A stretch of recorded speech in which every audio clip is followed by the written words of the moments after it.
একজন নারী, শোনেন, একজন নারী বনু কাইনুকার বাজারে গিয়েছিলেন তার প্রয়োজনে। ইহুদি তার শ্লীলতাহানি করেছে, তার সতর খুলে দিয়েছিল একজন ইহুদি। এটা দেখে একজন মুসলিম ভাই সেখানে থাকতে না পারে ওই ইহুদির গর্দান নামিয়ে দেয়।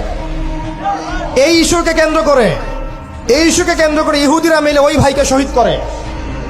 তখন ওই বাজারে ওই ভাই ছাড়া আর কেউ ছিল না, একজনই ভাই ছিল। আমাদের এই মামলা আসলো নবীর দরবারে। আমরা মৃত্যুকে আড়াল করলে হবে না। এটা মদিনার বাপ ঘটনা। স্বীকার করলেও মরতে নবী হবে, সাল্লাল্লাহু আলাইহি স্বীকার না ওয়াসাল্লাম করলেও মরতে ওই হবে। সাহাবীকে তো তবে কিনা দোষারোপ বলেন, করেনই নাই, চোখ বন্ধ রাখলেও মরতে ওই হবে। সাহাবীকে দোষারোপ করেন নাই, বরং নিজে বর্ম করে সুখের অন্য সাগরে যে সাহাবীদেরকে ভাসে বলেছেন, তোমরা বের হও। তারও মৃত্যু হবে। আমরা বনু দুঃখের সাগরে যে ভাসে কাইনুকা তারও আক্রমণ করবো, মৃত্যু। ওকে এখান থেকে বের করে দেবো। একজন দিনী বোনের ইজ্জতের বদলা নেওয়ার জন্য পুরো বনু কাইনুকার ইহুদিদের সাথে যুদ্ধ হয়েছে। আর আমাদের বোনরা স্বেচ্ছায় ইজ্জত বিলি দিচ্ছ।